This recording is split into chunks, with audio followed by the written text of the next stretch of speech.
Halo, assalamualaikum. Perkenalkan, nama saya Desi Kurniasari. Di sini saya akan menjawab pertanyaan tugas belajar di luar kelas hari ke-20, yaitu mengenai kurikulum baca 5. Pertanyaannya mengenai D4 HPK berikut ini. Pertama, apa kepanjangan dari D4 HPK? D4 HPK yaitu dikte 4 huruf verbal kembar. 2. Apa pengertian dari D4 HPK? Adalah pengucapan bunyi susunan huruf dari suatu kata kembar tanpa memperlihatkan bentuk simbolnya. 3. Apa syarat sebelum mengenalkan D4 HPK? Syaratnya adalah tujuan dari materi 4 HPK sudah tercapai. 4. Apa tujuan utama dan tujuan khusus dari D4 HPK? Tujuan utamanya yaitu agar anak menyukai kegiatan bermain verbal dikte 4 HPK. Sedangkan tujuan khususnya yaitu supaya anak terampil menyebutkan susunan huruf dari satu kata yang bersuku kata kembar. 5. Bagaimana cara motivator mengenalkan D4 HPK? Yaitu bisa dengan berdialog menggunakan bahasa Bimba.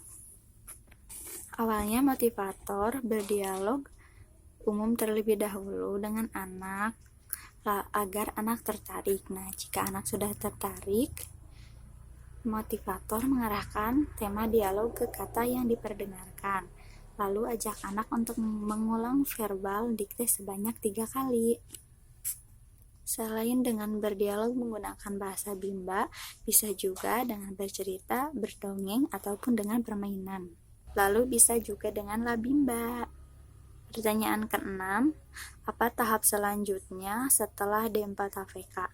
Yaitu D4 APS dan B1A, tetapi ada syarat yang harus terpenuhi jika ingin melanjutkan ke D4 HPS. Syaratnya yaitu 5 HVS dan D4 HPS. Sedangkan jika ingin ke modul B1A, syaratnya yaitu HSA UEO, Verbal B di KMPSY, dan D4 HVK.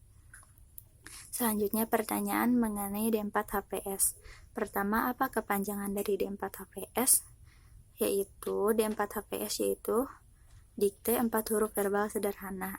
2. Apa pengertian dari D4 HPS? D4 HPS adalah pengucapan susunan huruf dari satu kata yang memiliki dua suku kata berbeda tanpa memperlihatkan bentuk simbolnya. 3. Apa syarat sebelum mengenalkan D4 HPS? Nah, syaratnya yang harus dipenuhi untuk dapat memberikan materi D4 HPS kepada anak yaitu 4 HVS dan D4 HVK. 4. Apa tujuan utama dan tujuan khusus dari D4 HPS? Tujuan utamanya agar anak tertarik dan menyukai kegiatan bermain verbal dikte 4 HVS. Sedangkan tujuan khususnya yaitu agar anak mengerti bunyi susunan huruf dari suatu kata yang berbeda. Maksudnya, agar anak mengerti bunyi susunan huruf dari suatu kata yang memiliki dua suku kata yang berbeda. 5. Bagaimana cara motivator mengenalkan D4 HVS? Nah, itu caranya bisa dengan bercerita, mendongeng, permainan, ataupun dengan labimba. 6. Apa tahap selanjutnya setelah D4 HPS? Nah, tahap selanjutnya yaitu yaitu D5 HPS. Namun ada syarat yang harus terpenuhi yaitu 5 HPS dan D4 HPS. Selanjutnya yaitu pertanyaan mengenai D5 HPS. Pertama, apa kepanjangan dari D5 HPS? D5 HPS yaitu dikte 5 huruf verbal sederhana. 2. Apa pengertian dari D5 HPS? D5 HPS adalah pengucapan susunan huruf dari suatu kata yang terdiri atas 5 huruf tanpa memperlihatkan bentuk simbolnya. 3. Apa syarat sebelum mengenalkan D5 HPS? Syarat yang harus dipenuhi untuk dapat memberikan materi D5 HPS yaitu 5 HPS dan D4 HPS.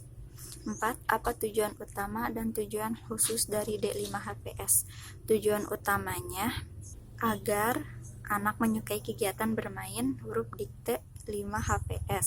Sedangkan tujuan khususnya yaitu agar anak mengerti bunyi susunan huruf dari suatu kata yang terdiri atas 5 huruf.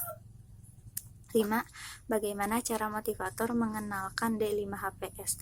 Nah, caranya yaitu bisa dengan bercerita, mendongeng, permainan, labimba, berdialog menggunakan bahasa bimba, dan lain-lain.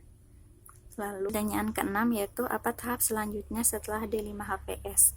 Nah, tahap selanjutnya itu B1D, tetapi tidak dapat diberikan langsung karena ada syarat yang harus dipenuhi, yaitu D5HVS dan B1C. Mungkin itulah pertanyaan yang dapat saya jawab. Mohon maaf bila ada kesalahan. Wassalamualaikum warahmatullahi wabarakatuh.